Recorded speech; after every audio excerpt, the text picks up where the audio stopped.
നടി തൃഷയ്ക്കെതിരായ ദ്വയാർത്ഥ പരാമർശത്തിൽ തമിഴ്നാട് പ്രതിപക്ഷ നേതാവും DMK നേതാവുമായ ഉദയനിധി സ്റ്റാലിൻ അറസ്റ്റിൽ. കാവേരി വിഷയത്തിലുള്ള പ്രസംഗത്തിലാണ് നടപടി. വീട്ടിൽ കയറിയാണ് ഉദയനിധിയെ അറസ്റ്റ് ചെയ്തത്. അറസ്റ്റിൽ വ്യാപക പ്രതിഷേധം ഉയരുകയാണ് തമിഴ്നാട്. വിവരങ്ങളുമായി ന്യൂസ് ഡെസ്കിൽ നിന്നും ഷമി പ്രഭാകർ ചേരുക. ഷമി, ഏതാണ് ഈ ഉദയനിധി സ്റ്റാലിന്റെ പരാമർശം? ഒരുപക്ഷെ കഴിഞ്ഞ ഒരു വൈര രാഷ്ട്രീയമുണ്ട് തമിഴ്നാട്, നമ്മൾ കണ്ടിട്ടുള്ളതാണ്. AIDMKയും DMK ഭരണത്തിലിരിക്കുമ്പോൾ കാണുന്ന ഒരു വൈരത്തിന്റെ രീതികൾ. സമാനമായി തന്നെ ഇപ്പോൾ ഒരു വിജയ് സർക്കാർ വലിയ തരത്തിലുള്ള പ്രതിഷേധം, വലിയ തരത്തിലുള്ള പ്രതികാര നടപടികളിലേക്ക് പോകുന്നു. എന്താണ് ഈ പ്രസംഗത്തിൽ അദ്ദേഹം പറഞ്ഞത്? നിലവിലെ പ്രതിഷേധം എങ്ങനെയാണ് കനക്കുന്നത്?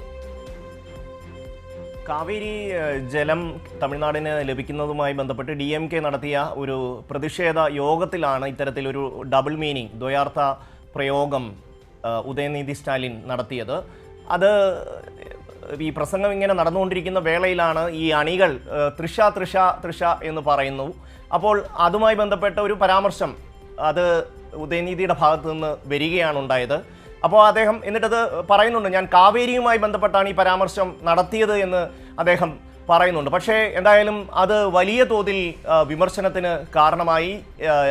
തമിഴ്നാട്ടിലെ വിവിധ TVK ഒപ്പം തന്നെ BJP ഉൾപ്പെടെയുള്ള രാഷ്ട്രീയ കക്ഷികൾ ഇതൊരു വലിയ പ്രശ്നമായി. തൃഷയെ പോലെ ഒരു നടിക്കെതിരായി ഇത്തരത്തിലൊരു വ്യംഗ്യമായ ഒരു പരാമർശം ഉദയനിധി സ്റ്റാലിൻ, അദ്ദേഹം തമിഴ്നാടിൻ്റെ പ്രതിപക്ഷ നേതാവാണ്, അദ്ദേഹത്തിൻ്റെ ഭാഗത്തു നിന്ന് ഉണ്ടായത് വളരെ അനുചിതമായി എന്നുള്ള രീതിയിൽ വലിയ വിമർശനം അതുമായി ബന്ധപ്പെട്ട് ഉയർന്നു വന്നിരുന്നു. TVKയുടെ വനിതാ വിഭാഗം അടക്കം നിരവധി പേർ ഈ പരാമർശത്തിനെതിരായി ഉദയനിധി സ്റ്റാലിന് എതിരായി പോലീസിൽ പരാതി നൽകിയിരുന്നു. അതിൻ്റെ അടിസ്ഥാനത്തിലാണ് ഇപ്പോൾ ഈ ഒരു അറസ്റ്റ് ഉണ്ടായിരിക്കുന്നത്. ഇന്ന് രാവിലെ മുതൽ തന്നെ ഉദയനിധി സ്റ്റാലിൻ്റെ വീടിന് മുന്നിൽ വലിയ തോതിൽ പോലീസിനെ അവിടെ നിർത്തിയിരുന്നു. അതിനുശേഷമാണ് പിന്നീട് അറസ്റ്റ് ഉണ്ടായത്. ഇപ്പോൾ കോടതിയിലേക്ക് പോയി കഴിഞ്ഞാൽ ഇത്തരത്തിലൊരു പരാമർശത്തിൻ്റെ പേരിൽ, കാരണം അദ്ദേഹം നേരിട്ട് ഒരു പരാമർശവും ആരുടെയും പേര് പറഞ്ഞ് നടത്തിയിട്ടില്ല, അതിനെ വ്യാഖ്യാനിക്കുകയാണ് ചെയ്തിരിക്കുന്നത്. പക്ഷേ എങ്കിൽ പോലും അത്തരമൊരു പരാമർശം ഉദയനിധി സ്റ്റാലിൻ്റെ ഭാഗത്തുനിന്ന് ഉണ്ടാകാൻ പാടില്ലായിരുന്നു എന്നുള്ളത് തന്നെയാണ് എൻ്റെ യാഥാർത്ഥ്യം. അത്തരത്തിൽ ഒരു ആക്ഷേപകരമായ ഒരു പരാമർശം അദ്ദേഹത്തെ പോലെ ഇത്രയും ഉന്നതമായ പദവിയിൽ ഇരിക്കുന്ന ഒരു വ്യക്തിയുടെ ഭാഗത്ത് നിന്ന് ഉണ്ടാകേണ്ടതുണ്ടായിരുന്നോ എന്നുള്ള വലിയ ചോദ്യം ഉയരുന്നുണ്ട്. എന്തായാലും ഇതുമായി ബന്ധപ്പെട്ട് വ്യത്യസ്തങ്ങളായ നിലപാടുകൾ ഇപ്പോൾ DMKയെ സംബന്ധിച്ച് അവർ പറയുന്നുണ്ട്, ഇത് അടിസ്ഥാനരഹിതമാണ്, അത്തരത്തിൽ ഒരു ആരെയും ലക്ഷ്യം വച്ചല്ല ഈ ഒരു പരാമർശം ഉണ്ടായത് എന്നുള്ള ഒരു ന്യായീകരണമാണ് ഇതുമായി ബന്ധപ്പെട്ട് DMKയുടെ ഭാഗത്തു നിന്നുണ്ടാകുന്നത്. എന്തായാലും പൊതുവേദിയിൽ ആരുടെയും പേര് ഉദയനിധി സ്റ്റാലിൻ പരാമർശിച്ചിട്ടില്ല. അതുകൊണ്ട് തന്നെ അദ്ദേഹത്തിനെതിരായ നിയമ നടപടികൾക്ക് എത്രമാത്രം അടിസ്ഥാനമുണ്ടാകും, അല്ലെങ്കിൽ അത് എത്രമാത്രം കോടതിയിൽ നിലനിൽക്കും എന്നൊക്കെ ഉള്ള ചോദ്യം അതുപോലെ തന്നെ നിൽക്കുന്നുണ്ട്. പക്ഷേ ഒരു വസ്തുത എന്താണെന്ന് വെച്ചാൽ, ഈ ഒരു പൊതുയോഗം കാവേരി നദീജല വിഷയവുമായി ബന്ധപ്പെട്ട് കർണാടകയുടെ ഭാഗത്ത് നിന്ന് തമിഴ്നാടിന് നദീജലം കിട്ടുന്നില്ല എന്ന ഒരു പരാതി ഉയർന്നു വരുന്നു. അതിൻ്റെ അടിസ്ഥാനത്തിൽ ഒരു പൊതുയോഗം പ്രതിഷേധ ധർണ സംഘടിപ്പിക്കുന്നു. അങ്ങനെ സംസാരിക്കുന്ന വേളയിലാണ് അണികളുടെ ഭാഗത്ത് നിന്നാണ് ഈ തൃഷ തൃഷ എന്നുള്ള പേര് ഉയരുകയും അതിന് ഈ പറയുന്നത് പോലെ ഒരു കമൻറ്റ് ഉദയനിധി സ്റ്റാലിൻ്റെ ഭാഗത്ത് നിന്ന് ഉണ്ടാവുകയും ചെയ്തു. എന്തായാലും വളരെ അനുചിതമായ ഒരു പരാമർശമാണ് എന്നുള്ള പൊതുവെ ഒരു വിലയിരുത്തലുണ്ട്. പക്ഷേ അതിൻ്റെ പേരിൽ വീട്ടിൽ കയറി അറസ്റ്റ് ചെയ്തുകൊണ്ട് പോയാൽ അതിന് നിയമപരമായി എത്രമാത്രം സാധ്യത ഉണ്ടാകും എന്നൊക്കെയുള്ള ചോദ്യങ്ങൾ ഇനി വരാനിരിക്കുന്നു. എന്തായാലും അദ്ദേഹത്തെ അറസ്റ്റ് ചെയ്തിരിക്കുന്നു. സിജു, ഏതായാലും ഷമി, ഇതിനകത്ത് എന്തുകൊണ്ട് തൃഷ എന്നുള്ളൊരു ചോദ്യം വരുമ്പോൾ നമുക്കറിയാം. കാരണം തമിഴ്നാട് മുഖ്യമന്ത്രി വിജയ്, അതായത് അദ്ദേഹം മന്ത്രിസ്ഥാനം ഏറ്റെടുക്കുന്നതിന് മുമ്പ് തൃഷയുമായിട്ടുള്ള സൗഹൃദം, അക്കാര്യങ്ങളൊക്കെ തമിഴ്നാട്ടിലെ ജനതയ്ക്കും ബോധ്യമുള്ളതാണ്. ഒരുപക്ഷെ ഈ അണികൾ പറഞ്ഞൊരു സാഹചര്യത്തിൽ അദ്ദേഹം അതിനെ ഒന്ന് സാന്ദർഭികമായി പറഞ്ഞു പോയതാകാം. അത് എന്താണ് കൃത്യമായി, അത് എത്രത്തോളം തൃഷയ്ക്ക് അപമാനകരമായി എന്നുള്ളതിന് പരിശോധിക്കപ്പെടേണ്ടത് അത് കോടതിയുടെ മുന്നിൽ വരേണ്ടതുമാണ്. പക്ഷേ ഏതായാലും ഇങ്ങനെ അറസ്റ്റിലേക്ക് പോകേണ്ട ഒരു സാഹചര്യം, അത് കൃത്യമായി ഒരു പ്രതികാര നടപടിയാണ്, ഒരു ശത്രുതയാണ്, വൈരമാണെന്ന് തന്നെ പറയേണ്ടി വരികയും ചെയ്യുന്നുണ്ട്. തീർച്ചയായും അത്തരത്തിൽ ഒരു അറസ്റ്റിലേക്ക് പോകേണ്ടതുണ്ടോ എന്ന ഒരു ചോദ്യം നിലനിൽക്കുന്നുണ്ട്. അതുമായി ബന്ധപ്പെട്ട വലിയ ചർച്ചയും നടക്കുന്നുണ്ട്. പക്ഷേ ഈ പറയുന്ന പോലെ വ്യക്തിപരമായ തലത്തിലേക്ക് രാഷ്ട്രീയ നേതൃത്വങ്ങൾ പരാമർശിക്കപ്പെടുന്നു, അല്ലെങ്കിൽ ഒരു സ്ത്രീക്കെതിരായ ഒരു പരാമർശമായി അത് വ്യാഖ്യാനിക്കപ്പെടുന്നു. ആ ഒരു തലത്തിൽ വലിയ തോതിൽ ഒരു എതിർപ്പ് ഇതുമായി ബന്ധപ്പെട്ട് DMKക്കെതിരെ ഉയർന്നു വന്നിട്ടുണ്ട്. അത് ഉദയനിധി സ്റ്റാലിനെതിരെയും ഉയർന്നു വന്നിട്ടുണ്ട്. പക്ഷേ നിയമപരമായി, കാരണം ഉദയനിധി സ്റ്റാലിൻ ആരുടെയും പേര് പറഞ്ഞിട്ടില്ല എന്നൊരു വസ്തുത നിലനിൽക്കുന്നുണ്ട്. ഒരാളുടെയും പേര് പറയാതെയാണ് അദ്ദേഹം ചില പരാമർശങ്ങൾ നടത്തിയിട്ടുള്ളത്. അത് ജലവുമായി ബന്ധപ്പെട്ട് അദ്ദേഹം നടത്തിയിട്ടുള്ള പരാമർശങ്ങളാണ്. അത് ഏത് രീതിയിൽ വ്യാഖ്യാനിക്കപ്പെട്ടു എന്നുള്ളതാണ് അതുമായി ബന്ധപ്പെട്ട വിഷയം. പക്ഷേ ഒരു സംസ്ഥാനത്തിന്റെ പ്രതിപക്ഷ നേതാവ് ഷമി, ഈ മറ്റേ ഈ ഉദയനിധി ഇപ്പോൾ ഈ തൃഷ എന്നുള്ള പേര് ഉദയനിധി സ്റ്റാലിൻ പറഞ്ഞിട്ടില്ല. ഇല്ല. അവിടെ നിന്ന് അണികൾ തൃഷ പറഞ്ഞപ്പോൾ, തൃഷയെ കുറിച്ച് പറഞ്ഞപ്പോൾ അതിനെ പിന്തുണച്ചുകൊണ്ട് ചില പരാമർശങ്ങളാണ് അദ്ദേഹം നടത്തിയത്. അപ്പോൾ നിലവിൽ DMK എങ്ങനെയാണ് ഈ വിഷയത്തെ നേരിടുന്നത്? പ്രതിഷേധം ഏത് തരത്തിലാണ് അവിടെ പുരോഗമിക്കുന്നത്? വലിയ തോതിലുള്ള പ്രതിഷേധം അവിടെ ഉയർന്നു വരുന്നുണ്ട്. DMK പറയുന്നത് ഇത്തരത്തിലൊരു വ്യാഖ്യാനത്തിന്, കാരണം ഇത് വ്യാഖ്യാനമാണല്ലോ, അദ്ദേഹം ഈ ജലവുമായി ബന്ധപ്പെട്ട് ചില പരാമർശങ്ങളാണ് നടത്തിയത്. അപ്പോൾ അതിനെ ഏത് രീതിയിൽ വേണമെങ്കിലും വ്യാഖ്യാനിക്കാം. അത് ഓരോ ആൾക്കാർക്കും അവനവൻ്റെ മാനസിക നിലവാരമനുസരിച്ച് അതിനെ വ്യാഖ്യാനിക്കാം. അപ്പോൾ അങ്ങനെ വ്യാഖ്യാനിക്കുന്നതിൻ്റെ ഒരു പ്രശ്നമാണ് എന്നുള്ള ന്യായീകരണമാണ് DMK-യുമായി ബന്ധപ്പെട്ട വൃത്തങ്ങൾ നൽകുന്നത്. അല്ലാതെയുള്ള ആക്ഷേപങ്ങളൊക്കെ അടിസ്ഥാനരഹിതമാണ് എന്നാണ് DMK വൃത്തങ്ങൾ പറയുന്നത്. പക്ഷേ അതിനെയൊന്നും TVK അംഗീകരിക്കുന്നില്ല, BJP അംഗീകരിക്കുന്നില്ല. അവരൊക്കെ ഇത് തൃഷയ്ക്കെതിരായിട്ടുള്ള ഒരു പരാമർശം അല്ലെങ്കിൽ വിജയിനെതിരായിട്ടുള്ള, നേരത്തെ സിജു പറഞ്ഞ പോലെ ഇവർ തമ്മിലുള്ള ഒരു ബന്ധത്തിൻ്റെ അടിസ്ഥാനത്തിൽ അതിനെ പല രീതിയിൽ വ്യാഖ്യാനിക്കുന്നു. സ്വാഭാവികമായി ഇത്തരം കാര്യങ്ങൾക്ക് വലിയ പ്രചാരം കിട്ടും എന്നുള്ള കാര്യത്തിൽ സംശയമില്ലല്ലോ. അപ്പോൾ സ്വാഭാവികമായും അത് വലിയ തോതിൽ തമിഴ്നാട്ടിൽ ചർച്ചാ വിഷയമായി. രാഷ്ട്രീയ പാർട്ടികൾ അടക്കം ആ വിഷയങ്ങൾ ചർച്ചയാക്കി.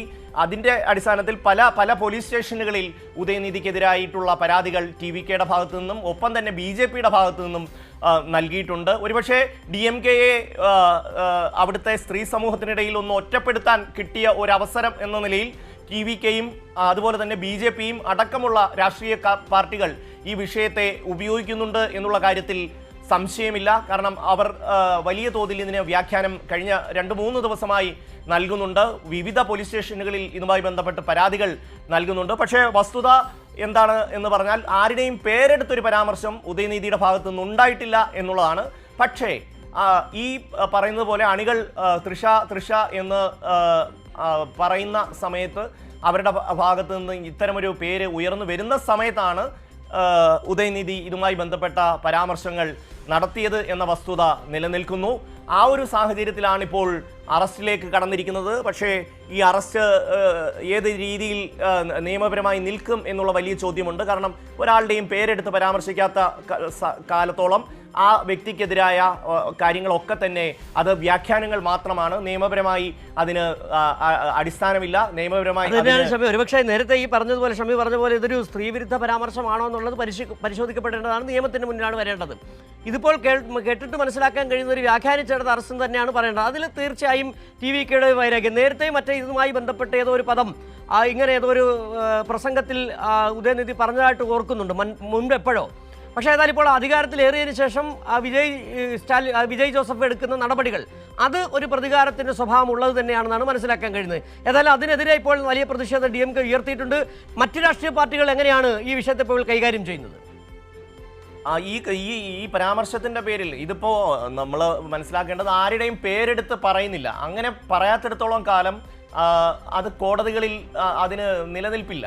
ഇപ്പോൾ ഏതെങ്കിലും ഒരർത്ഥത്തിൽ ഒരാളെ പേരെടുത്ത് പറയുന്ന ഒരു ഘട്ടത്തിൽ മാത്രമേ അത് നമുക്ക് ഈ പറയുന്ന അപകീർത്തികരമായ പരാമർശത്തിൻ്റെ പേരിൽ അല്ലെങ്കിൽ മാനനഷ്ടത്തിന് കേസ് കൊടുക്കാൻ കഴിയും. ഇപ്പോൾ ആരുടെയും പേരെടുത്ത് പറയാൻ കഴിയാത്ത സാഹചര്യത്തിൽ ഒരു കോടതിയിൽ ചെന്നാൽ ഉദയനിധിക്ക് ജാമ്യം കിട്ടാവുന്ന കാര്യങ്ങൾ മാത്രമേ ഉള്ളൂ.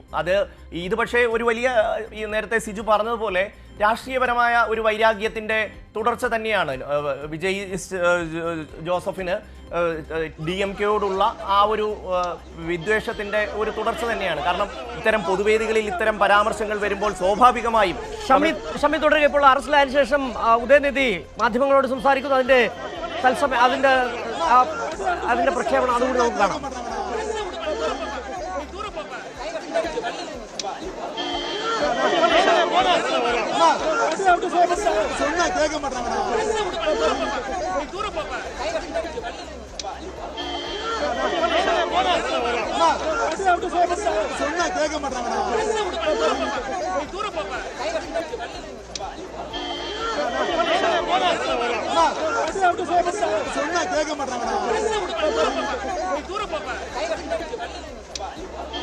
ശരി ഷമി, ഏതായാലും ഇപ്പം ഉദയനിധി സ്റ്റാലിൻ മാധ്യമങ്ങളോടൊന്നും പ്രതികരിച്ചിട്ടില്ലെന്നാണ് മനസ്സിലാക്കാൻ കഴിയുന്നത്. പക്ഷേ ഏതായാലും നേരത്തെ പറഞ്ഞ പോലെ ഈ ഒരു വ്യാഖ്യാനിച്ചുള്ള അറസ്റ്റ് എന്ന തരത്തിൽ തന്നെ കാര്യങ്ങൾ പോവുകയാണെന്ന് തോന്നുന്നുണ്ട്. ഷമി, തീർച്ചയായും ഇതിൻ്റെ അകത്ത് നമുക്ക് കോടതിയിലോ ഈ പറയുന്ന നിയമ നടപടികളിലേക്കോ പോകണമെങ്കിൽ ഒരാൾക്കെതിരെ ഇന്നയാൾ ഇത്തരത്തിൽ ഒരു പരാമർശം നടത്തി എന്ന് കോടതിക്ക് മുന്നിൽ സ്ഥാപിക്കേണ്ടതുണ്ട്. അല്ലാതെ നമ്മളിപ്പോൾ ഒരു കവിത പോലെ അല്ലെങ്കിൽ ഒരു മറ്റേതെങ്കിലും തരത്തിൽ ഒരു പരാമർശം നടത്തി കഴിഞ്ഞാൽ അത് ഇന്നയാൾക്കെതിരെ എന്ന് മറ്റൊരാൾ പറഞ്ഞ് സ്ഥാപിക്കുന്നു എന്നുള്ളതാണ്. അത് നിയമത്തിൻ്റെ മുന്നിൽ അധികം നിലനിൽക്കാൻ പറ്റുന്ന ഒരു സംഭവമല്ല. പക്ഷേ ഈ പറയുന്നത് പോലെ രാഷ്ട്രീയമായ ഒരു നടപടിയാണ് ഇത് എന്ന DMK-യുടെ വാദത്തെ നമുക്ക് പൂർണ്ണമായും തള്ളിക്കളയാൻ കഴിയില്ല. പക്ഷേ ഇതുപോലെ ഒരു പൊതുവേദിയിൽ ഇത്തരത്തിൽ ഒരാളുടെ പേര് ഉയർന്നു വരുന്ന ഘട്ടത്തിൽ ഉദയനിധി സ്റ്റാലിൻ നടത്തിയ ആ ഒരു പരാമർശം ഒരുപക്ഷെ ഉദയനിധി സ്റ്റാലിൻ ഒഴിവാക്കേണ്ടതായിരുന്നു എന്നുള്ള കാര്യത്തിൽ സംശയമില്ല. പക്ഷേ അത്തരത്തിൽ ഒരു സ്ത്രീവിരുദ്ധമായ അല്ലെങ്കിൽ ഒരു പരാമർശം എന്ന് ഇത് കേൾക്കുന്നവർക്ക് തോന്നുന്ന തരത്തിലേക്ക് കാര്യങ്ങൾ എത്തിയപ്പോഴാണ് ഇതൊരു വലിയ വിവാദമായി മാറിയത്. വലിയ തോതിൽ രാഷ്ട്രീയ പാർട്ടികൾ, പ്രത്യേകിച്ചും DMK വിരുദ്ധരായ BJP ആണ് ഈ വിഷയം വലിയ തോതിൽ ഉയർത്തിക്കൊണ്ടുവന്നത്. ഒപ്പം തന്നെ TVKയും ഈ വിഷയം പരമാവധി ഉയർത്തിക്കൊണ്ടുവരാൻ ശ്രമിച്ചിട്ടുണ്ട്. കഴിഞ്ഞ ഏതാണ്ട് ഒരു 3-4 ദിവസമായി ഈ വിഷയം ചർച്ച ചെയ്തുകൊണ്ടിരിക്കുന്നു. വിവിധ രാഷ്ട്രീയ പാർട്ടികൾ ഈ വിഷയം സംബന്ധിച്ച് DMK-ക്കെതിരായി ഈ അറസ്റ്റ് കോടതി നിർദ്ദേശം മറികടന്നാണെന്നുള്ള തരത്തിൽ വിവരങ്ങൾ വരുന്നുണ്ടല്ലോ. ഏതായാലും ഏതെങ്കിലും തരത്തിൽ ഈ കോടതി ഇടപെടൽ ഉണ്ടായിട്ടുണ്ടോ ഈ വിഷയത്തിൽ? എന്താണ് അത് സംബന്ധിച്ച് എന്തെങ്കിലും വ്യക്തത വന്നിട്ടുണ്ടോ? കോടതി ഇടപെടലിനെ സംബന്ധിച്ച് ഇതുവരെയും വിവരങ്ങൾ വന്നിട്ടില്ല. കോടതി അത്തരത്തിൽ ഏതെങ്കിലും ഒരു മുൻകൂർ ജാമ്യം അല്ലെങ്കിൽ അറസ്റ്റ് ഉദയനിധി മുൻകൂർ ജാമ്യം തേടുകയായിരുന്നു, അങ്ങനെ വല്ല വിവരങ്ങളുണ്ടോ? ഒരുപക്ഷെ കോടതി ഏതെങ്കിലും നിർദ്ദേശം, അതാണിപ്പോൾ ഈ മാധ്യമങ്ങളിലടക്കം വാർത്തകൾ വരുന്നത്, കോടതി നിർദ്ദേശം മറികടന്നാണ് തഞ്ചാവൂർ പോലീസ് അറസ്റ്റ് ചെയ്തതെന്നാണ്. അതിനെ സംബന്ധിച്ചുള്ള വിശദാംശങ്ങൾ ഇനിയും നോക്കേണ്ടതുണ്ട് സിജു. ഏതായാലും ഇപ്പോൾ ഈ അറസ്റ്റിനെ തുടർന്ന് തമിഴ്നാട്ടിൽ DMK പ്രവർത്തകർ വലിയ തരത്തിലുള്ള പ്രതിഷേധം സംഘടിപ്പിക്കുന്നുണ്ട്. ഈ പരാതി നൽകിയെന്ന് പറയുന്ന TVK നേതാക്കൾ തന്നെയാണ്. പല സ്റ്റേഷനുകളിൽ പരാതി നൽകി ഈ വിഷയവുമായി ബന്ധപ്പെട്ടല്ലേ? തീർച്ചയായും. പ്രത്യേകിച്ചും TVK-യുടെ വനിതാ വിഭാഗം വലിയ തോതിൽ വിവിധ പോലീസ് സ്റ്റേഷനുകളിൽ പരാതി നൽകി. ഒപ്പം തന്നെ TVK-യുടെ MLA-മാർ പരാതി നൽകിയിട്ടുണ്ട്. BJP-യുടെ നേതാക്കന്മാർ പരാതി നൽകിയിട്ടുണ്ട്. അങ്ങനെ പല തലങ്ങളിൽ വിവിധ പോലീസ് സ്റ്റേഷനുകളിൽ ഇതുമായി ബന്ധപ്പെട്ട് ഉദയനിധിക്കെതിരായിട്ടുള്ള കേസുകൾ നിലവിലുണ്ട്. അതിൻ്റെ അടിസ്ഥാനത്തിലായിരിക്കാം ഒരുപക്ഷെ ഇത്തരത്തിൽ ഒരു നടപടിയിലേക്ക് കടന്നിട്ടുണ്ടാവുക. ഏത് കോടതിയാണ് ഇത് സംബന്ധിച്ച് അറസ്റ്റ് പാടില്ല എന്നുള്ള നിർദ്ദേശം നൽകിയത് എന്നുള്ളതിനെ സംബന്ധിച്ച് നമുക്ക് ഇപ്പോൾ വ്യക്തതയില്ല. ഏതെങ്കിലും ഒരു കോടതി ഇത്തരത്തിൽ ശരി അത് സംബന്ധിച്ച് കൂടുതൽ വിവരങ്ങൾ ഇനിയും അറിയേണ്ടതുണ്ട്. ഏതായാലും തൃഷയ്ക്കെതിരായ പരാമർശം നടത്തിയെന്നതിൻ്റെ പേരിൽ തമിഴ്നാട് പ്രതിപക്ഷ നേതാവും മുൻ മന്ത്രിയും DMK നേതാവുമായ ഉദയനിധി സ്റ്റാലിനെയും അറസ്റ്റ് ചെയ്തിരിക്കുന്നു. തഞ്ചാവൂർ പോലീസാണ് അറസ്റ്റ് ചെയ്തിരിക്കുന്നത്. കോടതി നിർദ്ദേശത്തെ മറികടന്നാണ് അറസ്റ്റ് എന്നാണ് വിവരങ്ങൾ പുറത്തുവരുന്നത്.